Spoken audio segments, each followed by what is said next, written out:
Então as pessoas da Trindade se amam. E veja, e não que a Trindade decidiu criar, porque a Trindade estava se sentindo solitária. A Trindade nunca se sentiu solitária, porque a própria Trindade se bastava na sua essência e nos seus relacionamentos. A Trindade apenas quis dar para nós o privilégio da existência. De uma maneira então geral, o ser humano feito à imagem e semelhança da Trindade, ele só pode voltar a se sentir realizado se ele se relacionar com a Trindade. Isso que é coisa interessante. Porque veja, gente, Deus é a grande busca do ser humano. Um filósofo francês, esqueci o nome dele agora, eu estava vendo uma entrevista de um filósofo francês, esses recortes que tem na internet. Então ele foi perguntado assim, Caio, qual é a grande necessidade do ser humano?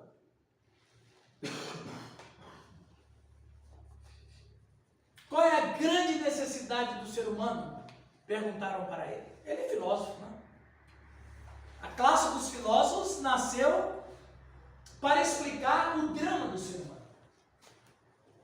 Então, quando as pessoas pensavam que ele ia dizer a grande necessidade do ser humano é procurar ter uma política pública mais presente, a necessidade maior do ser humano é ele encontrar a ecologia, lutar pelo meio ambiente, a maior necessidade do ser humano é ele diminuir a pobreza, cuidar dos mais pobres, enfim.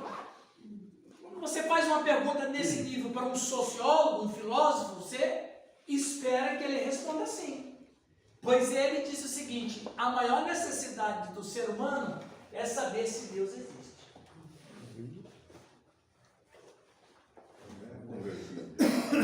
Não, é isso que é interessante.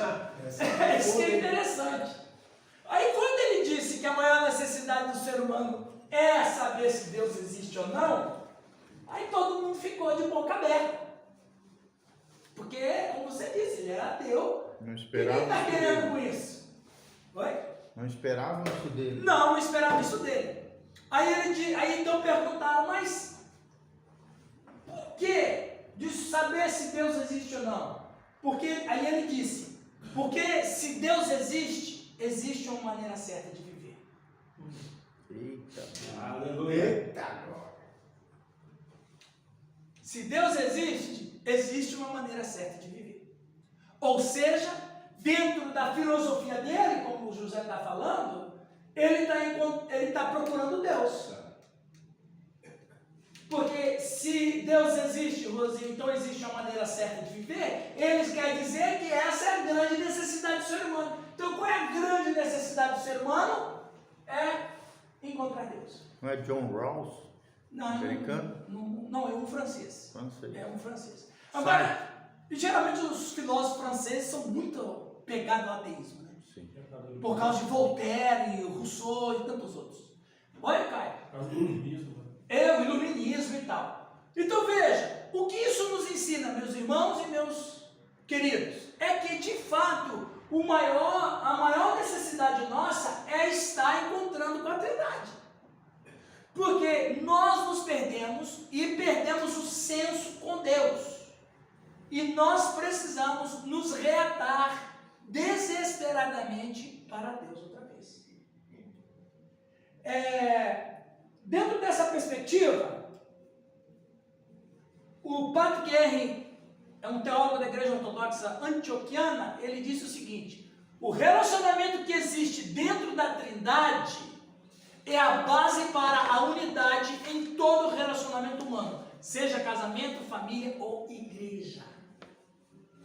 Então veja, o relacionamento que existe dentro da Trindade é a base para a unidade em todo o relacionamento humano, seja casamento, família ou igreja. Por que as pessoas lá na sua igreja, Oswaldo?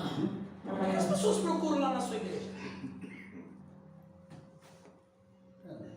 Relações. Primeiro Deus e depois o dia a dia dele. Para Deus eles fazem, ele. Veja que coisa interessante. O que as pessoas procuram nas nossas igrejas? Encontrar uma maneira certa de viver. Ou seja, as pessoas estão enchendo as nossas igrejas querendo saber sobre Deus. Mas é pouco, viu, Juliano? Não, mas quem estiver lá, Porque geralmente quem vai buscar mais bênção, né? Depois, se o circunstância da caminhada... alguns vão, mas veja, até mesmo que vai para buscar bênção, ainda assim, Deus é o norte dessa pessoa. Mas na verdade, eu acho que essa coisa de cabeça está mais no consciente. O subconsciente é que impulsiona ele aí. O que está dentro dela. É o que está dentro dele. Porque sabe que tem um Deus, né? Sabe que Claro. daí... Exatamente. Ele tem uma necessidade latente dentro dele. E ele sabe que ele só pode solucionar isso na igreja porque ele subentende que Deus está lá. E Deus está lá na igreja, então Deus de alguma maneira vai me abençoar. Senão ele nem ia, né? Senão ele nem ia, exatamente. Mas é o que o Sidney falou, essa é a necessidade no subconsciente que impele o sujeito de ir na igreja. Porque todo mundo busca alguma coisa. Exato. Então, agora, quando se busca certo, né? E veja bem, todo mundo busca alguma coisa, mas nem todo mundo sabe ao certo o que ele está buscando. Porque a maioria das vezes que acontece com as pessoas é uma busca existencial do subconsciente. E é exatamente o que o Patrick Henry disse. O relacionamento que existe dentro da Trindade é a base para a unidade em todo o relacionamento humano. Casamento, família e igreja. Então nós buscamos relacionamentos. Nós precisamos de relacionamentos.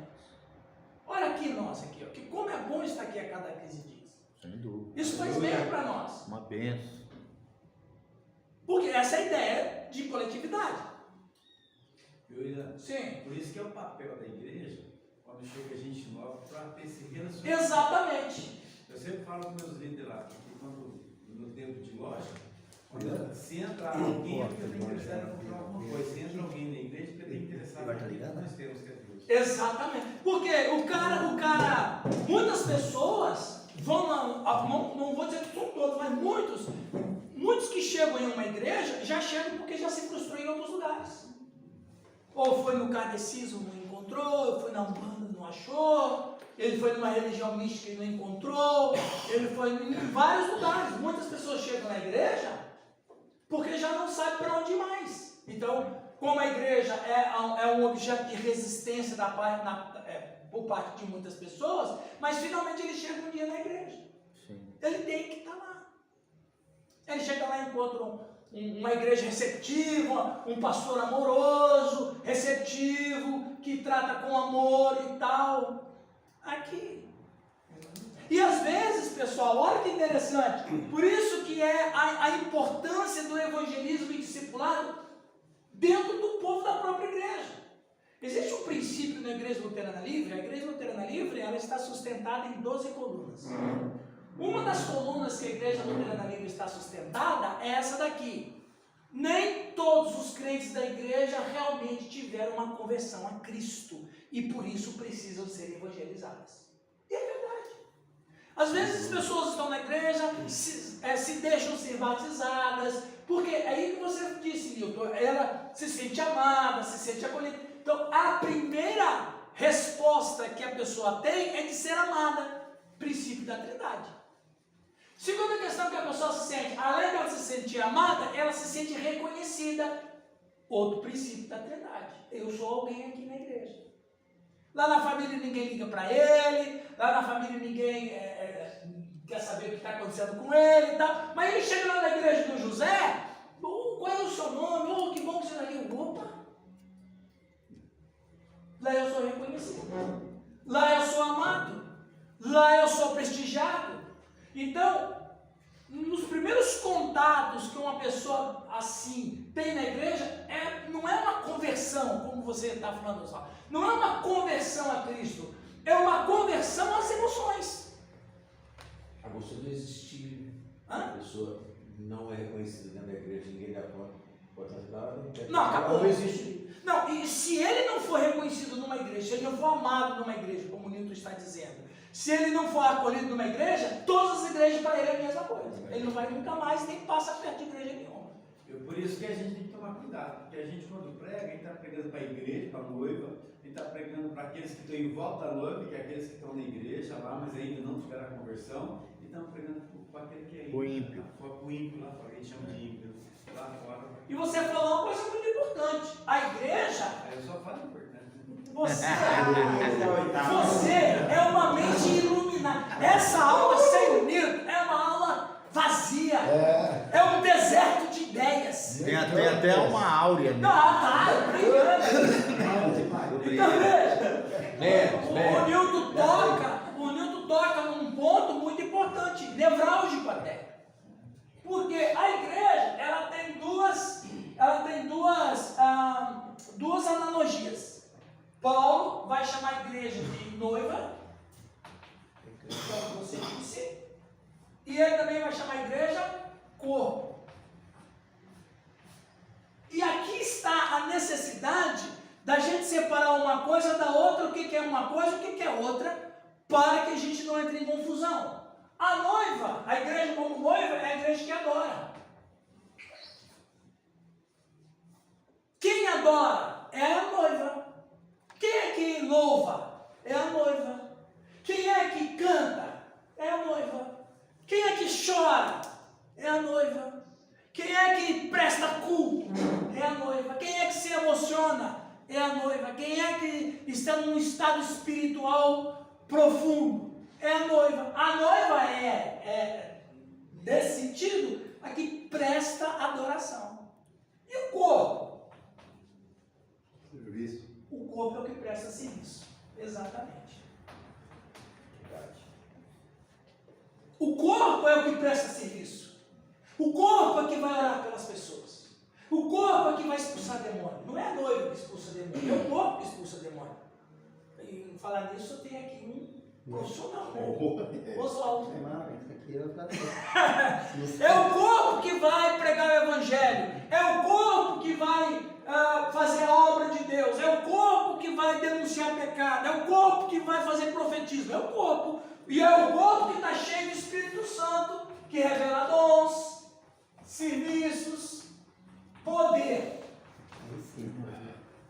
É o corpo, né? É o corpo que recebe o poder do Espírito Santo. É o corpo que está cheio de dons. É o corpo que está cheio de sobrenaturalidade. É o corpo que absorve milagres e faz milagres. É o corpo. Mas é a noiva que chora. É a noiva que adora. É a noiva que canta. É a noiva que se emociona. Percebem? É como o Nilton disse. Então, quando você está falando de igreja, você está falando de um grupo de pessoas que voltou a se relacionar com a Trindade. Exatamente. E a base da Trindade, o que é? Amor. Por isso que uma igreja que não ama uma igreja, ela é tudo menos uma igreja. Uma igreja que não serve a Deus é tudo menos uma igreja. Uma igreja que não se presta para ajudar as pessoas necessitadas, que não tem obra social, que não tem obra espiritual, que não tem nenhum tipo de obra, é uma igreja que perdeu a sua essência, perdeu o seu DNA.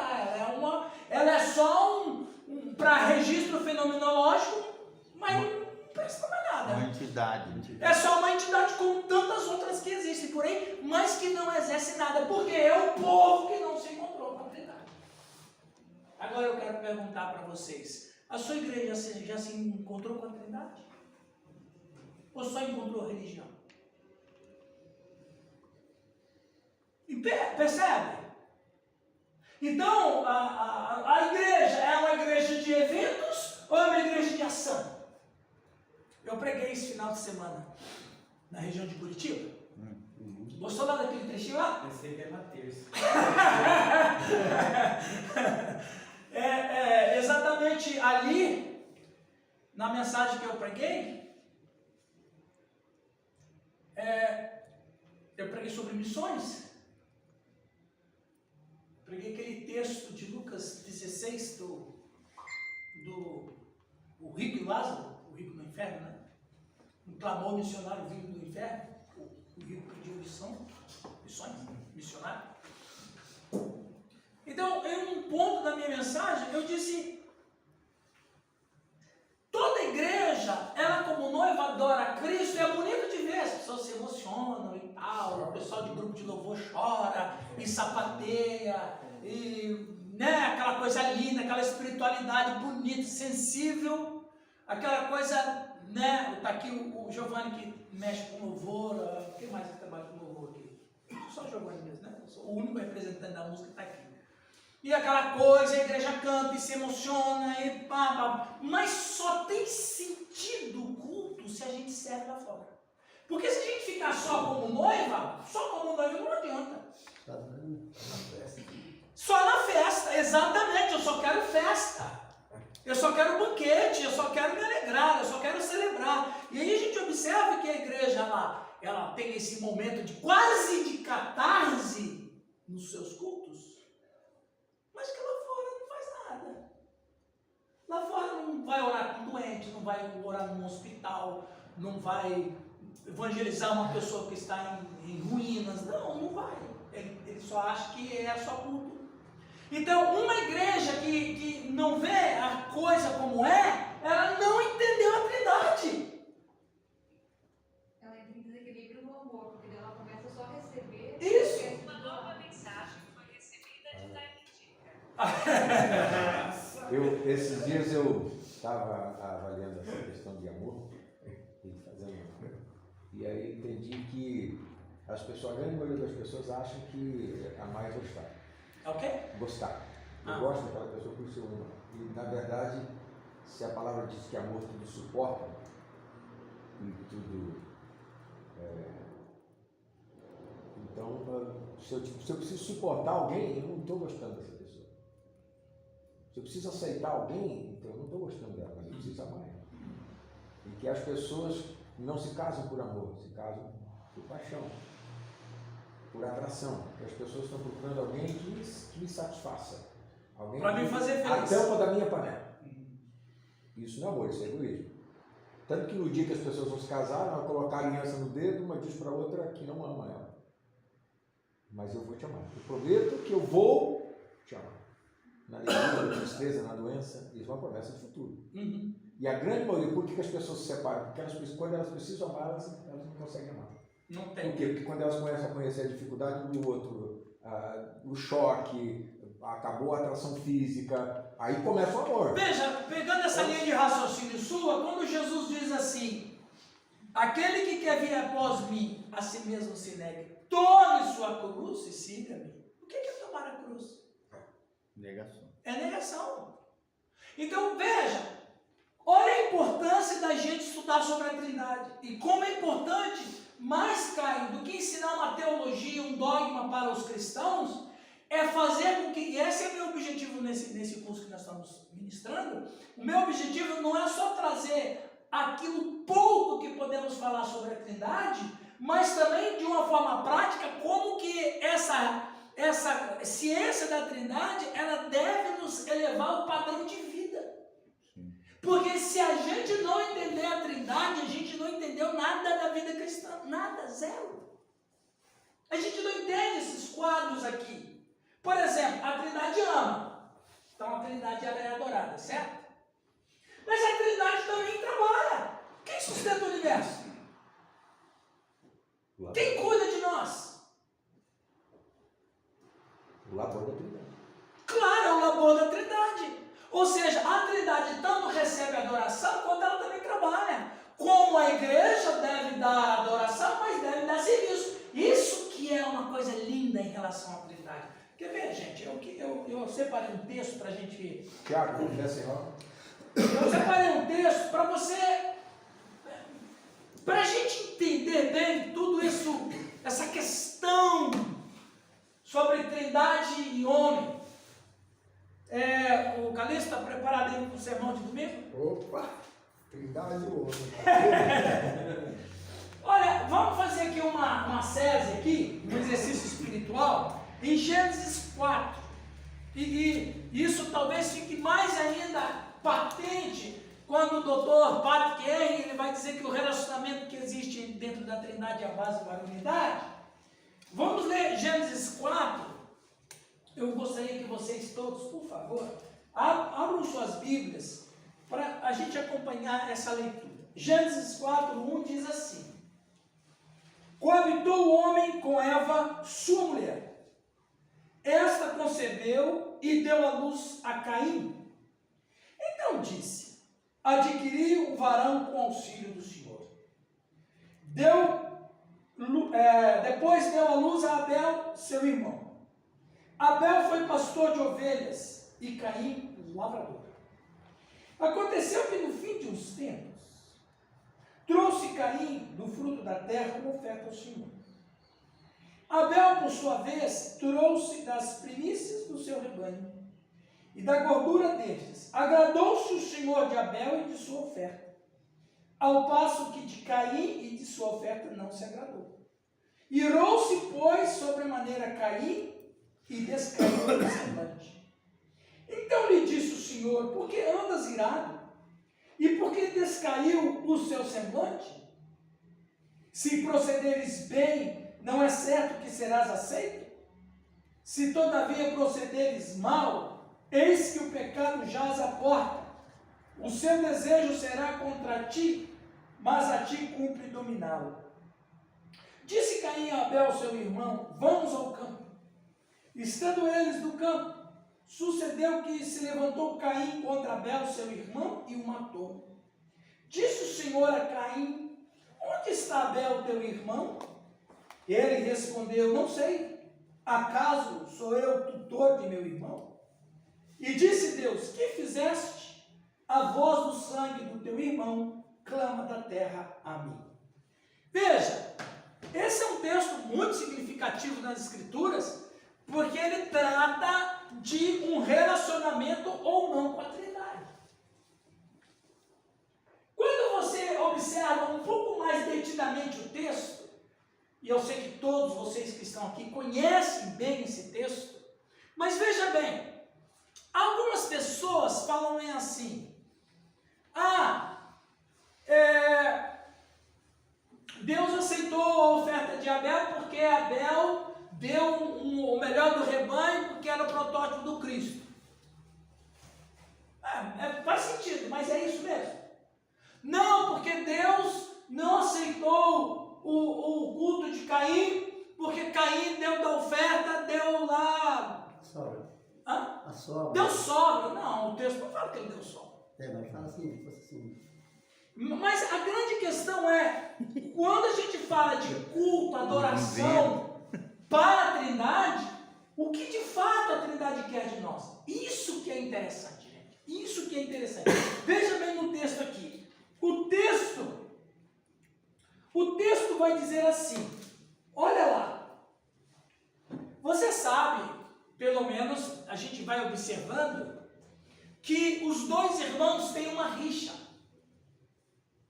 Não da parte de Abel, mas mais da parte de Caim. Tem uma rixa aqui. Veja, o texto diz assim, versículo 4. Abel, por sua vez, trouxe das primícias do seu rebanho e da gordura deste. Agradou-se o Senhor de Abel e de sua oferta. Preste atenção, Deus se agradou Do ofertante. exatamente de Abel, não da oferta, dele, em primeiro lugar. E aí o texto vai continuar e dizer, ao passo que de Caim e de sua oferta não se agradou, de Caim não se agradou. Ou seja, a vida deles era um culto.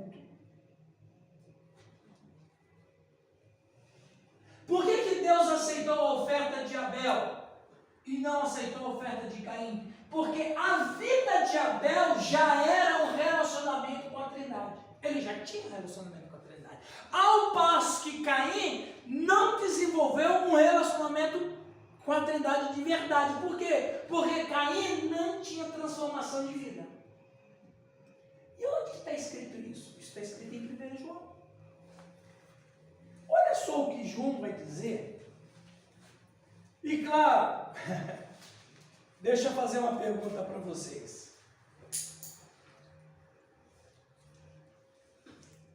1 João 3. Deixa eu ver se é isso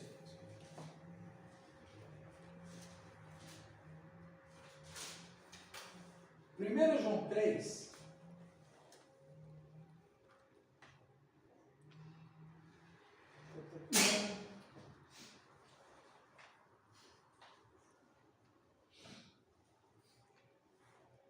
Verso 12. Isso, exatamente. Obrigado, Oswaldo. Olha só 1 João 3. Isso é crente. Esse é demais. Essa é braiana e outra conversa. Botou fogo Isso lá aí na casa é- na rocha. É. Olha o que diz aqui. 1 João 3,11. Porque a mensagem que ouviste desde o princípio é esta. Qual é a mensagem que ouvimos desde o princípio? Que nos amemos uns aos outros. Quem ensinou isso? A Trindade. Ensinou quem? Os pais, os nossos pais, os nossos primeiros pais. Não segundo Caim, que era do maligno, e assassinou o seu irmão. E por que o assassinou? Olha a pergunta que João faz. Porque as suas obras eram más, e as de seu irmão? Quem foi que falou isso para João? Da onde que João, da maneira do Espírito Santo? Cristo. O Espírito Santo não vai poder botar informação na cabeça dele, que não está lá. Cristo. Jesus. É, Porque Jesus falou muita coisa que não está escrito. João. Final de João. O próprio João disse, se fosse escrever tudo que ele falou, não caberia. É uma hipérbole, né? Caberia um livro. Não caberia no mundo livros. Essa fala do João é uma fala que ele lembra. Aí sim, o Espírito Santo faz ele lembrar daquela conversa 30 anos antes. Porque, Rose, quem foi que podia falar? Porque Moisés não falou isso. Os profetas não mencionam Caim. Davi, o salmista não fala. Então, de onde que João faz uma afirmação assim, nele não tem dúvida. Dogmática. Dogmática, peremptória. Por que Caim assassinou seu irmão? Aí todo mundo sabe. Aí Moisés falou, por isso que a gente sabe porque Moisés falou. Mas por que ele matou? E olha o que ele diz, porque as suas obras eram más. Ele era maligno. Jesus então, e ele era do maligno. Então Jesus falou para eles, olha, o Caim fazia isso, Caim fazia aquilo, Caim fazia aquilo, Caim fazia assim, Caim fazia assado. Ele estava lá para Aí nasceu a inveja dele. Exatamente, ele estava lá, a Trindade estava lá. A Trindade que questiona Caim. O que você fez? Foi a Trindade que questiona Caim. Colocar Caim hoje é o cara que está na igreja que não tem compromisso. Exatamente. O Caim é o cara que está na igreja, mas não tem relacionamento com a Trindade. Caim é o cara que tem relacionamento com a religião, mas não, porque o Caim tinha relacionamento com a religião e ele estava fazendo culto. E vive uma vida injusta. Vivia uma vida injusta. Obras más. Porque, na verdade, o que faz uma pessoa ter obras justas, como as de Abel? É um relacionamento Com a Trindade. com a Trindade. tem liberdade, mas não tem atividade. Então veja, eu posso oferecer a Deus um culto, mas eu sou Caim. Quer ser a noiva só, né? Ele só quer ser a noiva. Mas é verdade, muita gente só quer ser a noiva. Porque ali, daqui já É vida. É, que daí você vai ter que ser o que você é lá fora. Exatamente. Aqui entra santidade. Aqui entra lealdade a Deus. Aqui entra um monte de coisas que faz parte da vida. Então, quem que a gente é? O que vai dizer o que nós somos não é Deus, não é a Trindade. O que vai dizer quem eu sou é a minha vida. Aí o camarada vai lá na igreja, ele é até um dizimista fiel, um ofertante, oferece a Deus, canta até no coral às vezes, chora, ora bonito, mas Deus não aceita nada do que ele Tá faz. tudo torto. Afasta de mim. Então veja, por isso, meus irmãos e os pastores que estão aqui, os líderes que estão aqui, nós precisamos levar a Trindade para o nosso povo. Eles têm que entender que o que de fato faz diferença na nossa vida é essa relação com a Trindade. Não é só a noiva, é a noiva e o corpo. Tem hora que eu sou noiva, tem hora que eu sou corpo. Há tempo para tudo, há tempo de ser noiva, há tempo de ser corpo. O Espírito Santo vem sobre o corpo, não sobre a noiva. E quando o Espírito Santo vem sobre o corpo, vem para que o corpo trabalhe. Para movimentar o corpo e para o corpo se fortalecer. Então, o que acontece? Acontece que o nosso querido Caim pensa assim: o Abel é o queridinho do pai e da mãe, o caçulinha, Porque era gente boa, né? exatamente. Agora ele é o queridinho de Deus. Percebe a rivalidade? Quem não está em paz com a Trindade, todo mundo é inimigo dele. Todo mundo está contra ele. Todo mundo está contra ele. Porque quando a gente se relaciona com a Trindade, uma das coisas que a Trindade tira da gente é o inferno da gente. Glória. Eita glória. Aleluia. A Trindade tira o inferno da gente e tira a gente do inferno. Vai anotando aí pra você pregar. Vai anotando aí. Anota aí que domingo você prega. Então quer dizer, Abel, Rose, é o queridinho do pai e da mãe. Agora ele é o queridinho de Deus. Mas por que ele era o queridinho do pai e da mãe? Com certeza. Porque dos dois ele era o único filho que obedecia. Aleluia. Dos dois, ele era o único ser humano dos dois que tinha uma vida que agradava a Deus. Eles agradavam, o Abel agradava o pai e a mãe, e Abel agradava a Deus. Ou seja, Abel vivia um relacionamento com a Trindade de maneira absolutamente plena. Tem gente que quer adorar a Trindade, não quer ter relacionamento com o irmão. Aí o João vai dizer o quê? Isso é uma anarquia espiritual. Como é que você pode dizer que ama a Deus a quem não vê e odeia o irmão a quem você vê? Opa! Mentiroso. Mentiroso! É um Exatamente. caizão da vida. Foi de adorar.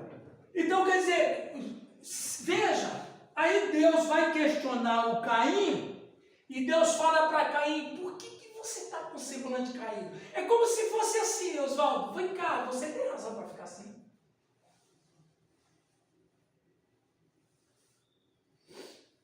Você tem razão para ficar assim? Por que você está com essa cara virada aí? E veja, gente, a própria Trindade está conversando com o vivente. E qual é a relação aí, Milton, que você disse? Qual é a contrapartida do Caim para com Deus? Acaso eu sou tutor do meu irmão? Olha que palavra que ele diz para Deus. Guardador. Rapaz, o sujeito está sendo encontrado pela Trindade. Agora, essa fala dele, acaso sou tutor do meu irmão, prova porque que Deus de fato não tinha que receber a adoração dele mesmo. Essa pergunta dele essa resposta dele para Deus é uma resposta de fato. Aí você dá razão porque que a Trindade não quis o culto de Caim. Caim não quer nada comigo. E o pior, ele mente para Deus. Acaso sou eu o tutor do meu irmão? Claro que você é o tutor, você é o irmão mais velho. Mas mesmo, né, que fosse do meio ou mais novo, na verdade, essa questão de amar uns aos outros é temporário. Exatamente, ele não tem hierarquia. Mas dentro do princípio da família, do primogênito, o primogênito cuida do mais moço. Acaso sou o tutor? Opa, quem foi que falou de tutoria? Tava revoltado, cara. Estava revoltado. E por que ele estava revoltado? E aí o cara, quando ele não está bem com a Trindade, ele não vive um relacionamento sadio com a Trindade, como ele está completamente desencontrado, ele também não quer dar o braço a torcer. Então todo mundo é inimigo dele. Todo mundo é melhor do que eu. O pastor Nilton gosta mais o pastor Nilton gosta mais do Alex do que de mim. O pastor Calixto, ele é mais chegado com o outro do que comigo. Porque a pessoa, quando ele não está bem com a Trindade, ele não está bem com a vida. Aí é o que você disse, Nilton. O cara quer cantar para a Trindade, mas não quer viver com a Trindade. E isso traz um espírito de anarquia espiritual muito grande no cara. E Deus então chega para o Caim e diz: por que você está aborrecido? Você tem motivo para estar aborrecido? Olhando aquela analogia que você falou ali, o Caim era noiva, né? O Caim só queria exatamente. Só queria levar a oferta dele lá. Só que, então, agora é tal negócio. O que é mais difícil? Você levar uma oferta ou você levar a sua vida? O que é mais difícil? Você levar o seu dízimo ou você negar a si mesmo, tomar na sua cruz? Mudar de vida. Mudar de vida, meu. É aí que muita gente não quer. Por isso que a gente tem que ensinar ao nosso povo sobre a Trindade. Se o nosso povo não entendeu a Trindade, eles estão perdidos na vida. Só isso. E não conseguem responder absolutamente nada. Alguém lê aquela transparência ali que é muito interessante? Sim, pode falar. Agora domingo, dia das mães, né? Nós fizemos um jantar depois do culto. Aí, esse você não convidou a gente, né? Convidei. Viu? Aí tem um casal lá que é um pastor e um missionário, tá todo mundo congregar com nós, né? Depois que acabou lá o culto, né, serviu o jantar, aí depois eu peguei o refrigerante e fui servir o povo, né? Daí servi eles lá também. Aí depois eles falaram para a mulher da igreja que nunca viu isso, um pastor ficar servindo. Geralmente ele fica. Você tá lá, então quer dizer que lá onde ela congregava, pra gente aqui, né? Que ela falou assim que o pastor, falou, não, o pastor tem que ficar sentado, tem que servir aos outros. Eu aprendi diferente, que se eu sou o corpo, eu que tenho que servir. Exatamente, exatamente. Ó, O Oswaldo tá na frente, rapaz. Tá servindo já. Tá? Ele já não tá usando paletó azul, sapatinho listrado, cheio de anel. Aconteceu uma coisa parecida comigo. 5 anos atrás, nós tivemos uma conferência das nossas igrejas aqui. 5 anos atrás, mais ou menos. 5, 6 anos. Não, 5 anos atrás. Antes da pandemia. Bem antes. E um dia, no sábado tinha chovido. E aí a gente levantei cedo para vir aqui, né? Nós tínhamos 140 pessoas aqui dentro. Aí eu vi aqui tudo sujo aqui, o banheiro sujo. Aí eu peguei com a minha esposa e falei: Jane, vamos dar uma arrumada, porque. Aí nós subimos, eram 6 e pouco para cá e começamos a vir. Aí chegou uma pessoa assim: ô pastor, tudo bem, eu estou lavando ali e tal. Eu falei: você está lavando o banheiro? Estou lavando o banheiro. Está muito sujo, choveu ontem, está muito bagunçado. Daqui a pouco, 7 horas é o café e a gente tem que oferecer um ambiente limpo para as pessoas. Eu disse: não, mas você é o diretor do sanitário? Você chama alguém para fazer isso aí? Eu falei assim: meu irmão, depois que Jesus lavou o pé dos discípulos, lavar a latrina para mim é um privilégio. É fedendo, né? Rapaz, o camarada ficou Matou tão a desconcertado que eu disse: me dá uma vassoura lá. Onde é que tá o balde? Deixa eu te ajudar. É fato. Por quê? É corpo. Veja, Deus fala assim para Caim: Mas isso aí nada mais é do que aquele foi construído, né, ao longo de um tempo, principalmente nos últimos anos, desse mito do pastor super-homem, né, do intocável, do anjo da igreja, do ungidão de Deus. Sim. E isso não tem nada a ver com a Bíblia Sagrada. Não Pelo tem. contrário. Nunca teve. E o Os pior... pastores são os que mais trabalham, né, no reino de Deus. E o pior, e para piorar a situação O pastoral, modelo é referência para o rebanho. a Igreja Luterana Livre é pior ainda. Porque na Igreja Luterana Livre, o pastor que não manda nada mesmo. Quem tem o poder é a congregação. Mesmo. Né? O pastor que é coronel, que é centralizador, que gosta de mandar, que é um semideus, ele não se cria na nossa igreja. Como já tentaram e já caíram fora. Quando Deus fala assim para Caim, o que você fez?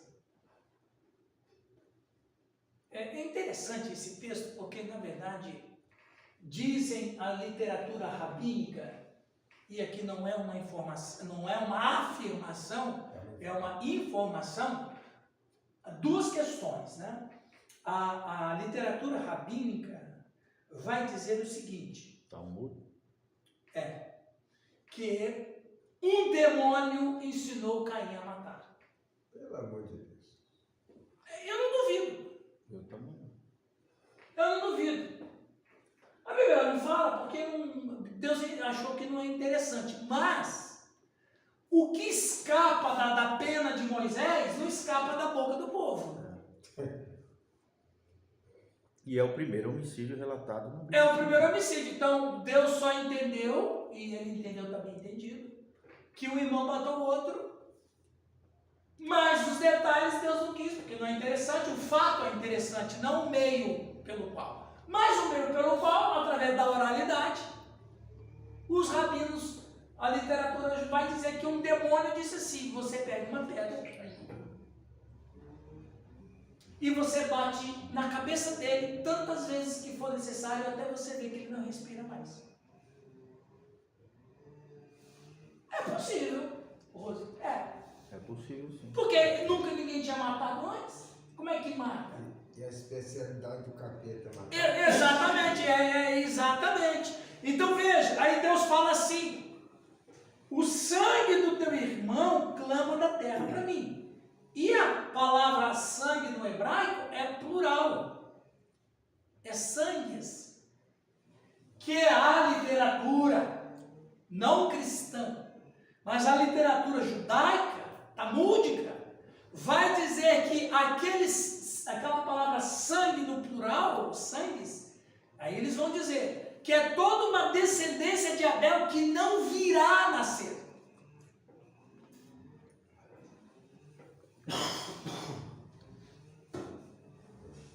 Não sei, eu estou só informando para vocês. É uma informação. É uma informação. Então os judeus, os mestres judeus vão dizer que está no plural, e de fato tá, eu fui lá no hebraico, é plural mesmo, sangues. E está lá uma geração que, aí eles vão interpretar dizendo que toda uma geração que não vão nascer porque o cara morreu. E daí eu quero só abrir um parênteses, há uma aplicação minha. Se de fato, Edinho, essa interpretação é real, significa que todo jovem que morre assassinado hoje é toda uma descendência que chora porque não vão nascer. Né? Ok, meus irmãos, olha a importância da gente viver com a Trindade. Né? Esse aí é interessante. Alguém lê para nós, por favor, esse slide aqui? A importância de descobrirmos sobre a Trindade, como é a Trindade, como vive a Trindade, e sem respostas a estas questões, a gente nunca vai ser de nós. Vai ser? Isso. É como em pé quebrado, né? Ficou. E então, quando a gente ouvir dizer que precisamos ser salvos, que nós precisamos ser redimidos, que precisamos nascer de novo, nós não iremos saber para que objetivos precisamos nascer de novo. Aqui é saber de nós, tá? Hã? Ali é saber. E sem resposta a essas questões, a gente nunca vai saber de nós. Ou seja, quando a gente ouvir dizer que precisamos ser salvos, que precisamos ser redimidos, que precisamos nascer de novo, nós não iremos saber com que objetivo a gente precisa nascer de novo. Para que possamos ver o reino de Deus. Mas eu só sei disso porque a Trindade me diz. Se eu não sei o que é a Trindade, eu não dei resposta para isso. Por quê? Sim, Aninha. Se a gente pudesse transportar para o dia de hoje, Abel, o Caim, ele foi expulso. Né? Ele passou a viver sem a Trindade, isso? Ele já vivia sem a Trindade. Já vivia. Ele já vivia. Só que agora a ruptura é oficial. Não tem mais hipocrisia. E condenatória amaldiçoante. E o pior assim, viu? Foi boa sua fala, Tim, foi muito boa. O Caim agora, de maneira oficial, está vivendo o que ele está vivendo sem máscara agora. Ele agora está vivendo o que ele sempre viveu, que foi fora da Trindade. Ele fazia de conta, o culto dele Deus não aceitou porque ele fazia de conta. Agora, como o pastor Giovanni disse, ele agora oficialmente rompeu com a Trindade e está vivendo a realidade. A máscara caiu e toda a geração dele se tornou uma geração de assassinos. Isso é bíblico. Isso é bíblico.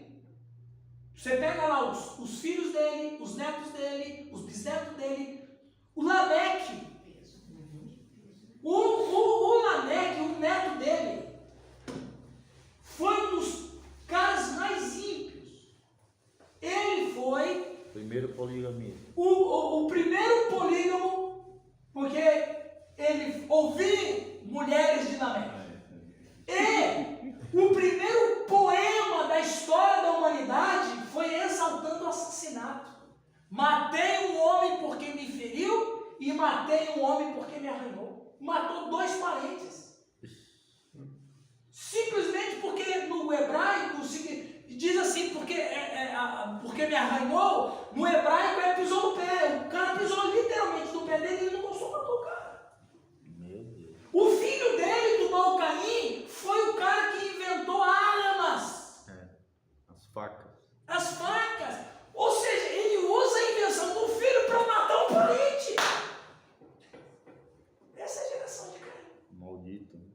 E mais, a geração de Caim foi tão cruel e tão maligna que foram eles que pereceram no dilúvio. Só a geração de Sete escapou, que foi Noé e sua família.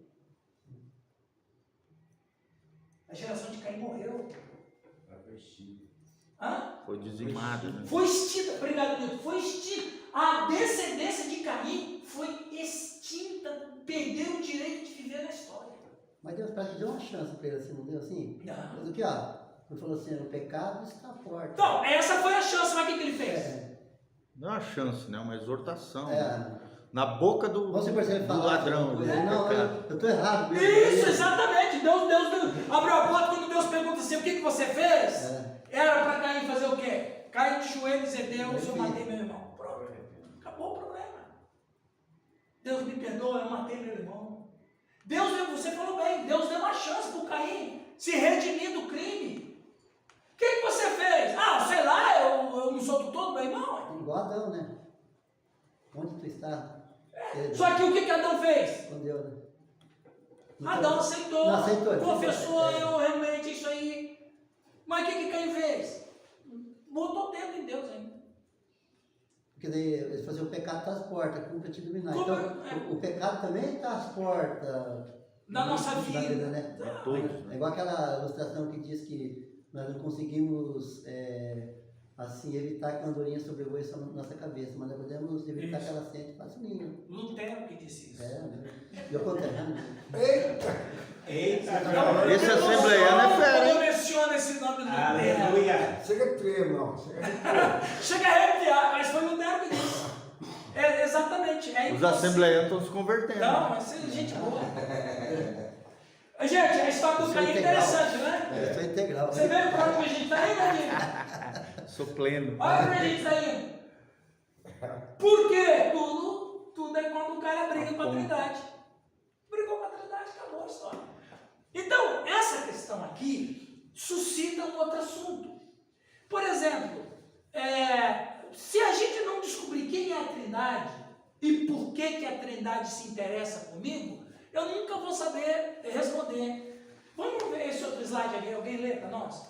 Porque precisamos ser criados de novo, ser regenerados, e por quê? Porque aqui tem uma revelação para nós. Nós seremos redimidos completamente para sermos aquilo que a Trindade pensou para nós. O que a Trindade pensou para nós não é a conversão hoje. O que a Trindade pensou para nós é o fruto dessa conversão no futuro. O que a Trindade pensou para nós em relação a nós, Adão e Eva? Viver um relacionamento Com a Trindade. Com a Trindade de maneira perfeita. Quando houve o rompimento com a Trindade, né? Deus criou o homem à sua imagem e semelhança, criou, e Deus é uma família, criou o homem à sua imagem e semelhança, criou outra família. Temos duas famílias no universo, a família divina e a família humana. A família humana se perdeu, um membro da família divina veio salvar a família humana que se perdeu. E por que o membro da família divina veio salvar a família humana que se perdeu? Para se restaurar o que foi perdido para aquilo que a Trindade pensou para nós. Isso é profundo, hein? É profundo. Eita Deus. Aí, Caio, o que acontece? A redenção,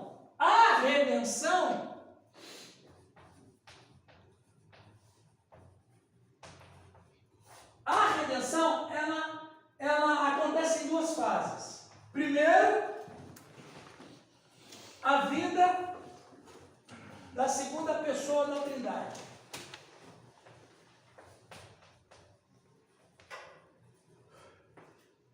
Segundo, a vida da segunda pessoa da Trindade definitiva. Percebe? Porque aqui é que acontece a redenção em sua totalidade. Aqui ainda não. Aqui, as conversões que acontecem aqui só é possível porque a segunda pessoa da Trindade veio nos resgatar. A partir do momento em que o Caio ele entra nessa primeira fase da redenção, e a primeira fase da redenção não é a definitiva, é a provisória. Na primeira fase da redenção, quando você entra aqui, eu entro aqui, o Caio entra aqui, Giovana entra aqui, quando a gente entra aqui, então a gente está pronto para a segunda fase da redenção, que é a definição. É quando ele volta, aqui eu vou ser redimido. Por que aqui é mais importante? Porque aqui vai entrar um outro processo, imortalidade. E aqui é o que a Trindade sonhou para nós. O que é imortalidade?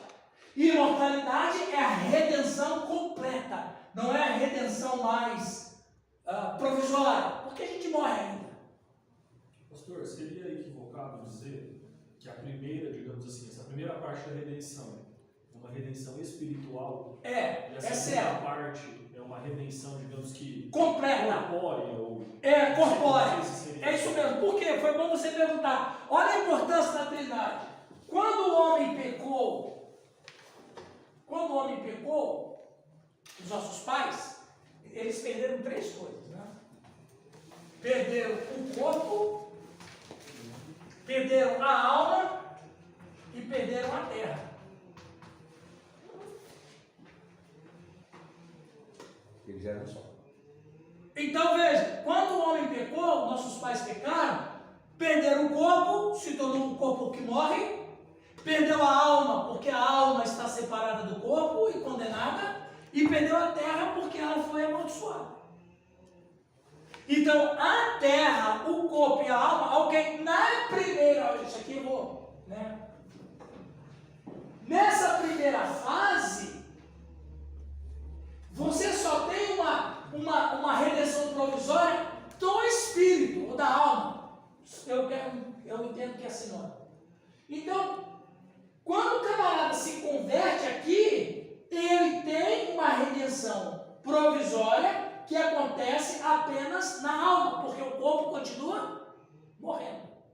O corpo continua sentindo os dramas do pecado. A natureza ainda continua indo contra nós, produzindo cardos e abrolhos, produzindo borrasca, produzindo tsunami, produzindo queda de barreira, produzindo enchente, produzindo ressaca no mar, produzindo tudo aquilo que agride a gente. E a gente agride a natureza e a natureza agride a gente. Então, na primeira fase da redenção, tudo está muito tumultuado ainda, cara. Mas já tem um passo redentivo, porque a segunda pessoa da Trindade já nos visitou, entrou no meio da nossa história caída e começa o conserto. Esse conserto, preste atenção, a obra de Cristo ainda não está completa. Não. A obra de Cristo ainda não está completa. Por quê? Porque a gente morre ainda, o diabo está por aí, a gente sofre, a gente chora, o mal está presente. Então, a obra de Cristo, ela alcança esse nível espiritual, como o Caio disse. Então, o sujeito converteu a Cristo, ok, ele se relaciona com a Trindade, ele se encontra na vida, ele se encontra na história, ele agora é uma pessoa feliz, ele está em paz com Deus, ele está em paz com a Trindade, mas ele ainda peca, mas ele ainda sofre, mas ele ainda chora, mas já é uma grande vitória. Você está no mundo corrompido. Ele está no mundo caído, no mundo corrompido, ele vai cair, ele vai pecar, ele vai tropeçar, em algum momento ele vai blasfemar, mas ele vai se arrepender. Então, ele vive essa alternância de situação, mas espiritualmente, ok, isso aí mesmo, está redimido. Então veja, eu estou salvo, mas não estou completamente salvo. Eu estou redimido, mas não estou completamente redimido. Por quê? Porque tem que se completar. Quando Jesus voltar, você crê que ele vai voltar? Amém. Eu acredito que ele vai voltar. Não sei se você acredita, eu acredito.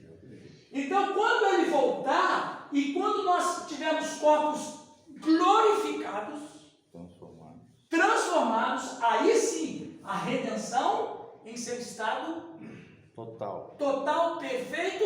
Vamos voltar a isso aqui, ó. Opa, vamos voltar a isso aqui, ó.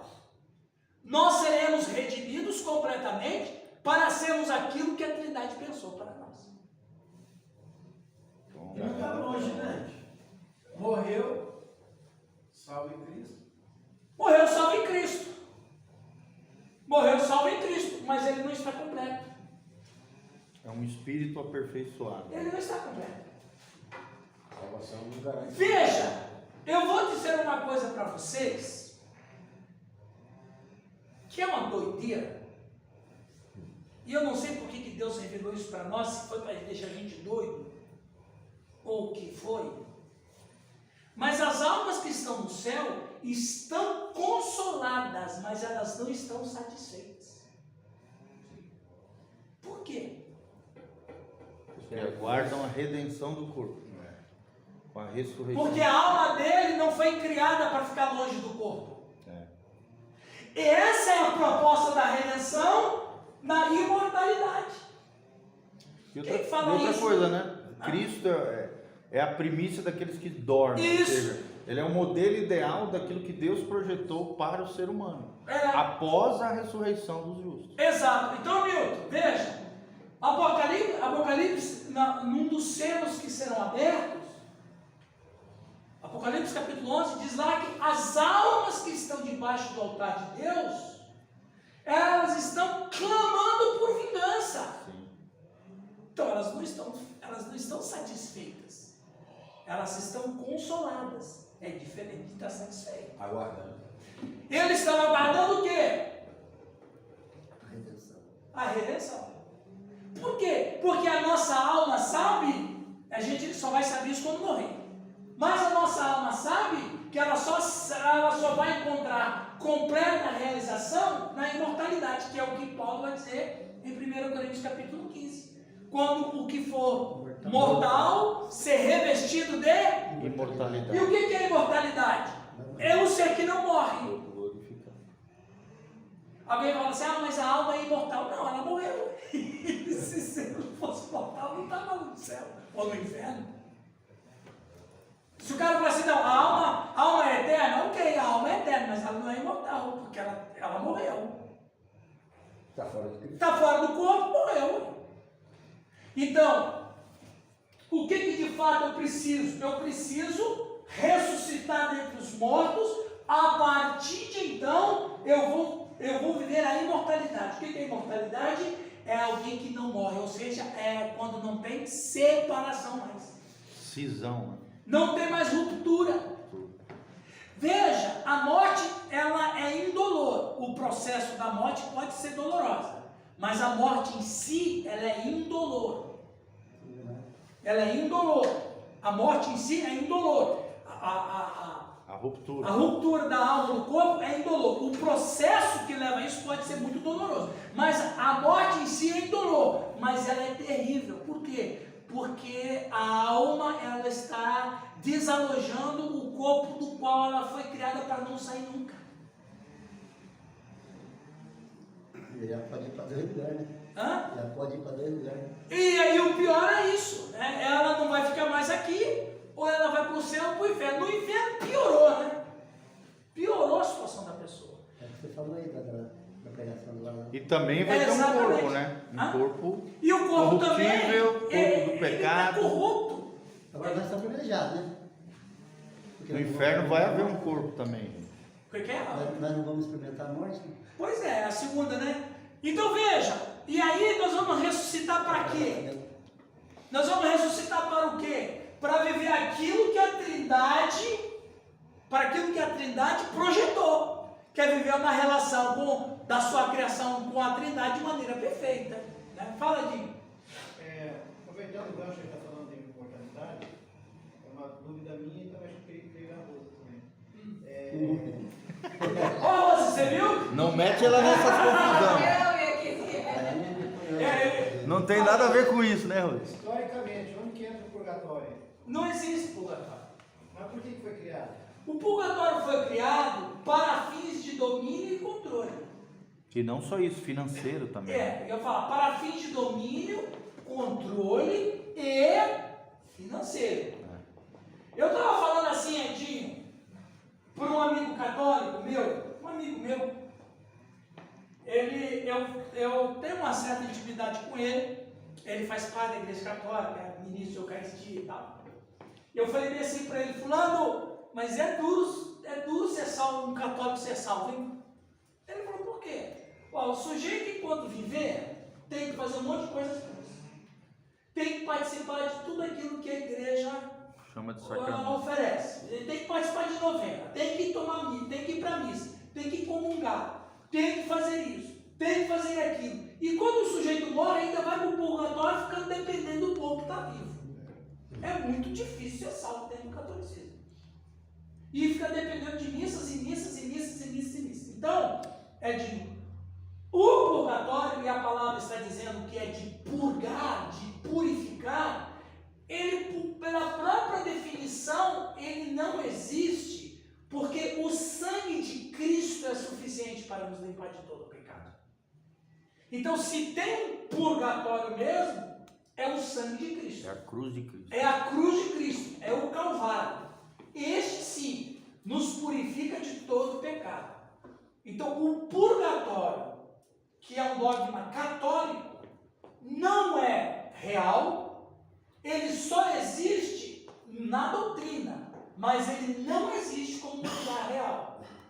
O que a Escritura vai dizer, e Jesus disse isso, é que tem um inferno de fogo e de sofrimento, e Paulo vai dizer que tem uma bem-aventurança celestial. Então, a pessoa que morre hoje, se ele morre em Cristo, a alma dele está na presença de Deus do céu, porque ele já foi purgado. E aquela história que quando Jesus Cristo morreu, ele desceu, passou lá embaixo e levou vários com ele. Ok, sei. Que Mas ele não é entende? um purgatório. Não, o que é aquilo lá? Rapidamente aqui, para ele não... Efésios. O que acontece com aquilo ali? Veja, antes de Cristo, as almas tinham que ir para algum canto também. Até chegar à redenção, a alma tem que estar em algum canto. Antes de Cristo, todo o antigo período do Antigo Testamento, todo mundo viveu à sombra da cruz. Todo mundo esperava a promessa de Deus. Do Cordeiro. Todo mundo ansiava o Cristo que viria. Mas antes então, Edinho,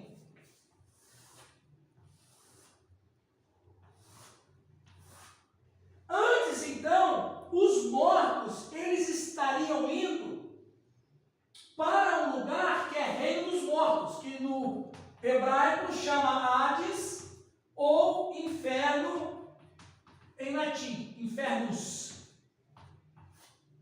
Hades é grego. Hades é grego. Eu falei o quê? Hebraico. Hades, Eu falei, Falou hebraico. eu falei grego ou eu falei hebraico? Hebraico. Não, está errado, é grego. Em grego é Hades, e em latim, infernus. De acordo com o que Jesus contou, a ideia é que havia uma separação no reino dos mortos, onde viriam para o seio de Abraão, aqui ficavam consolados, e é o termo que Cristo usa, e aqui seria o tormento,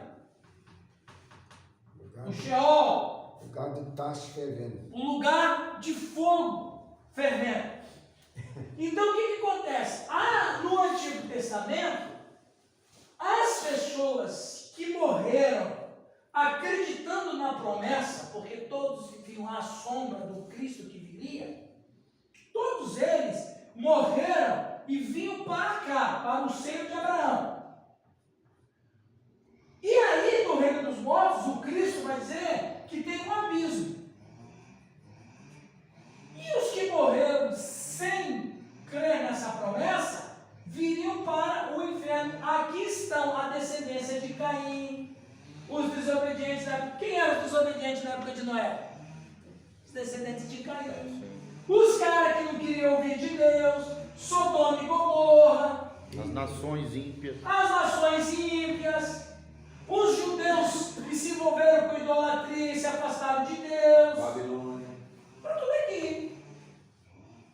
Quando Cristo morre, o que Cristo vai fazer? E Pedro vai dizer que ele pregou aos espíritos em prisão. A palavra pregar no grego, ela é dividida em 3 situações. Primeiro, kerygma. Você tem, professor Giovanni? Didaskalon. Como sou um pregador fraquinho, ninguém vai ficar lá nos teminhos. E Evangelion.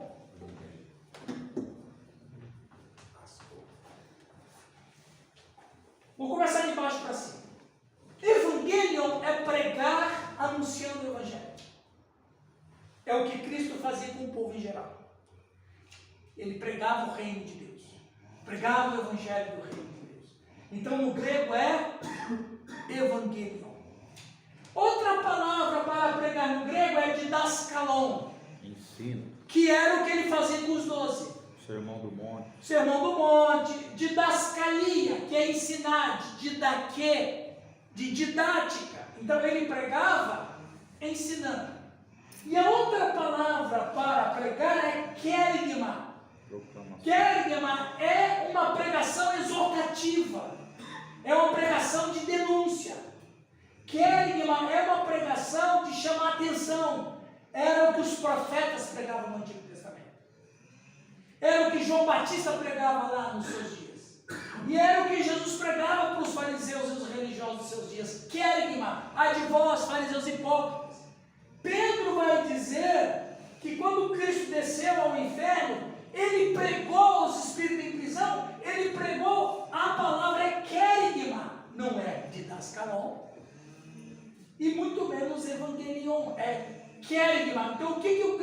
faz? O Cristo vai dizer para essa turma por que estão aqui.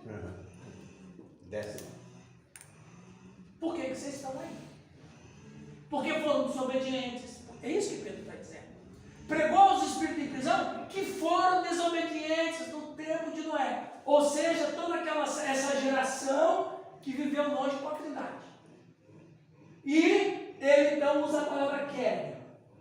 Para que eles tenham consciência da verdade. Essa turma aqui que creram na promessa, e aqui estão quem é judeu, quem não é judeu, mas que creu nessa promessa de alguma maneira, Rabi está aqui, etc. Aí, a partir de agora, a história espiritual está em outra. Se antes da cruz eles viviam a sombra da cruz, depois da ressurreição, todos viveram a luz da ressurreição. A cruz veio. Eita Deus. Agora, os caras que estavam aqui, e é o que Paulo vai dizer, levou o cativo o cativeiro. Então isso aqui nunca foi purgatório. Mas sempre foi o reino dos mortos. E nem tiveram uma nova sai da chance, né? Hã? E nem tiveram uma nova chance. Não, e nem tá? tiveram uma, porque, até mesmo, Giovanni, porque se o grego fala evangelion, aí você poderia dizer, os caras tiveram chance. Mas não é evangelion, é kerygma. Alguns acreditam, alguns teólogos, né, professor, que na verdade essa pregação de Cristo foi aos pré-diluvianos. Existe essa possibilidade. Existe. Né? Porque eles não estavam sujeitos, até então não havia lei mosaica, né? Então, é um dos argumentos que eles utilizam, é que como eles não tiveram acesso à lei de Deus... Só que essa tese aí cai por terra... Cai com Romanos 2, né? É, exatamente, a lei que está gravada no coração. A lei de Moisés só veio para dizer por que os caras morriam. Exatamente. Ah, por que a gente morre? Ah, Deus vai dizer um dia. Aí Deus diz por que eles morrem. Aí tem um... Respondido, João. Aí ele pregou, e tanto quem estava do lado do abismo, quem aceitou a palavra subiu. Quem aceitou não, quem já tinha aceitado. Só que agora eles estão vendo o que eles criam sem ter nenhuma noção. Mas a turma de cá? A turma de cá já foi pro pau. Tchau. Lascou. Eles ficaram lá. Ficaram sabendo por que Ficaram sabendo por que estão ali. Tanto é, Dinho, foi muito bom essa sua fala, que o rico, quando está lá no inferno, ele sabe. Né? De acordo com os estudiosos aí, mais uma informação, não é uma afirmação. O nome dele era Dives. Então, Lázaro é o que morreu crente, e o rico que estava no inferno, do outro lado, era Dives. Não sei se era, mas pelo menos tem um nomezinho para falar, né? Tá. O Dives, Que era o rico? que era o rico, Achei que era Jades. Hã? Achei que era Jades. Não. Mas só se você tiver outra fonte. Não. Então, zoeira, o Dives lá, que estava no sofrimento, em momento nenhum, veja, eu posso dizer isso com toda a clareza, porque eu preguei, então está bem fresquinho aqui, né? Eu estudei, então está bem fresquinho aqui. Então, assim, ele fala que é para Lázaro mandar um missionário para a casa do pai dele, porque ele tem 5 irmãos, para que eles não venham para aquele lugar. E daí eu falo no meu sermão que quem disse que no inferno não tem amor, né? Arrependimento lá, isso aqui tá. Mas em momento nenhum ele fala assim, pai Abraão, eu não merecia estar aqui. Em momento nenhum ele fala assim, eu estou injusto aqui. Tem consciência. Né? Ele tem consciência, e a consciência dele Pesado. é uma consciência de santidade. Por quê? Porque ele se sente satisfeito de estar lá, porque as almas conhecem com muito mais profundidade a justiça justa de Deus. Mesmo na condenação. E é por isso que ele não reclama o seu estado de sofrimento. Pelo contrário, ele reconhece que está ali, ele merece estar ali, e ele quer que os irmãos dele não sejam condenados como ele. Mas em momento nenhum ele diz que está lá inocente. Ou que Deus não é justo. É o querigma. Por isso essas almas vão viver angustiadas. Angustiadas não por causa de Deus, angustiadas pela rejeição que eles tiveram com a Trindade enquanto viveram aqui. Eu estou entendendo, tá? Agora vamos mais para frente ainda. Muito mais para frente, só o Espírito Santo. Lá no julgamento, quando vai ser o livro, né? Vão ser julgadas as almas. Que almas são essas? São todas as almas, não somente as almas. Não. Serão pessoas. Porque os ímpios vão ressuscitar também. Todos iremos ressuscitar. Daniel 12 diz: uns vão ressuscitar para a alegria e outros vão ressuscitar para a condenação eterna. Então, quem é que vai participar do julgamento? Seres humanos ressuscitados. Mas eles não serão ressuscitados com corpos em glória. Pelo contrário, imortalidade só para quem é cristão.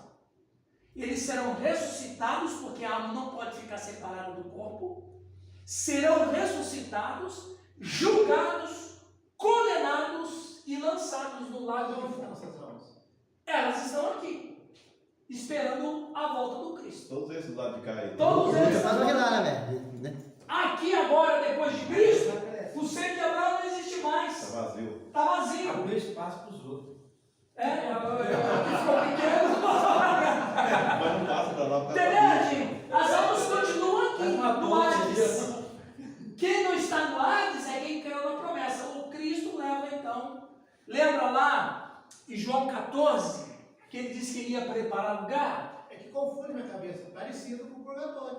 Não, mas não tem purificação. Esse lugar não é purgatório, porque quem está aqui já está condenado. Já é definido.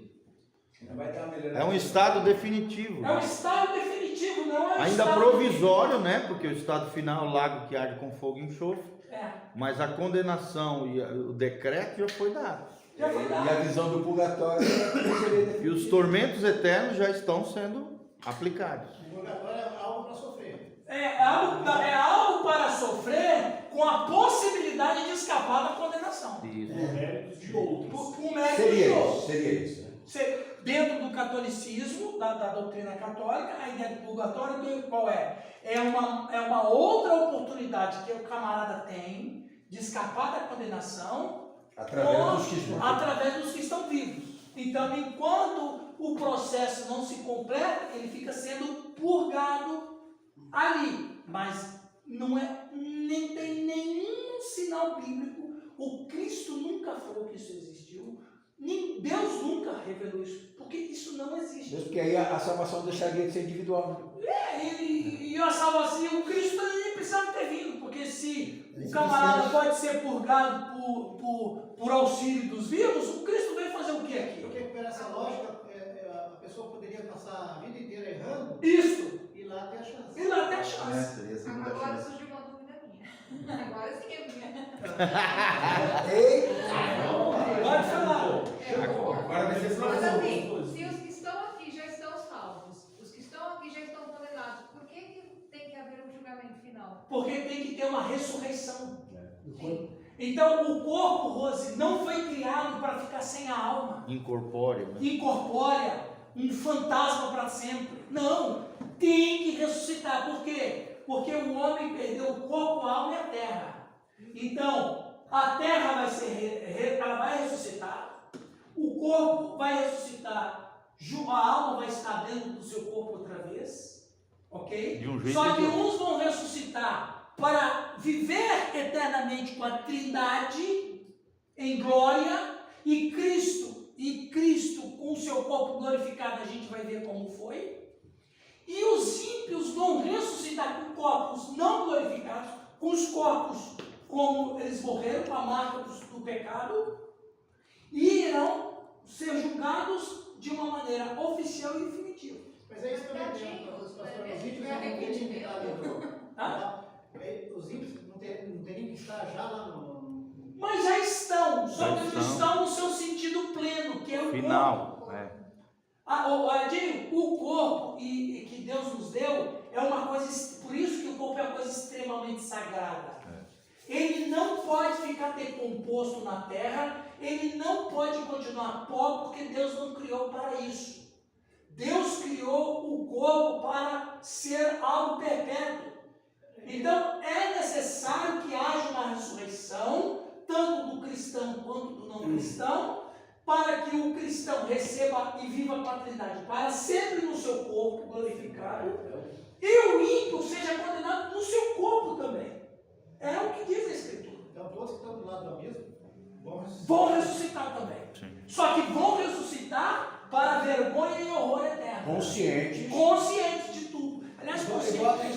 E toda aqui, toda... Para lá, o cara já está condenado à morte. Já está condenado. Olha. Sim. Isso aqui igual... Mas isso aqui é teologia profunda que nós estamos tratando, viu? Meu Deus. Que todo aquele que não se dobrou diante de Jesus vai ter que se dobrar ali. Vai. Todos vão se dobrar. Filipenses 2:9. É. Pega esse menino. Sim, aqui está mesmo. Vai ter que reconhecer ele. Só que A mulher humana, isso imagina aos olhos de Deus. Deus vai falar assim hoje: eu não tenho prazer na morte do perverso. Então, quer dizer, você acha que Deus não se entristece com isso aqui? Muito mais do Com que a gente. certeza. Porque as almas são dele. Porque fez tudo para salvar. Todas as almas são minhas, diz o Senhor. Mas elas estão perdidas. Ele não pode mais. A justiça de Deus é isso. Por isso que é importante. Ora, a gente foi para tanta coisa importante, exatamente por isso aqui. Nós temos que viver aquilo que a Trindade sonhou para nós. Vamos terminar para tomar um café? Isso aqui, ó. Alguém lê para nós? Eu gosto muito disso aí que está escrito. Alguém lê? Nós nascemos da Trindade, na Trindade e para a Trindade. Nós nascemos da família, na família e para a família. Nós nascemos da humanidade, na humanidade e para a humanidade. Porque a unidade humana que é a imagem e semelhança da unidade divina. Yes. Então veja, nós nascemos da Trindade, na Trindade e para a Trindade. Por isso que a gente não pode viver para sempre nesse mundo sem estar em paz com a Trindade. E eu só posso estar em paz com a Trindade através do sacrifício de Cristo. Nós nascemos da família. Qual família? Da Trindade. Na família Tirou uma foto agora? e para a família. Bota no grupo. Nós nascemos da humanidade, na humanidade e para a humanidade. O que é a humanidade? Talvez hoje eu vou falar sobre isso. A unidade humana, que é a imagem e semelhança da unidade divina. Amém, gente? Amém. Vamos tomar um café? Foi muito boa a pergunta do Andrinho, da Rose, do Nilton, de todo mundo que participou. Enriqueceu demais a aula. Enriqueceu demais. Eu gravei, só citou meu nome. Vamos tomar um café, gente. Ele sabia. Você quis também. Eu só sei casar um gêmeo, eu sabe. Ou no Paraguai. Eu tenho um tripé lá, mas eu procurei no Paraguai lá, não achei nada. Quando tu quiser, tu me fala, eu vou contigo. Eu te ajudo a escolher as coisas. Isso aqui é um microfone ambiente que se chama. Mais uma vez, obrigado. Aleluia. Esse aqui é um microfone que a gente usa. Ele pega em linha frontal, mas também pega lateral. Aí, deixa eu fechar.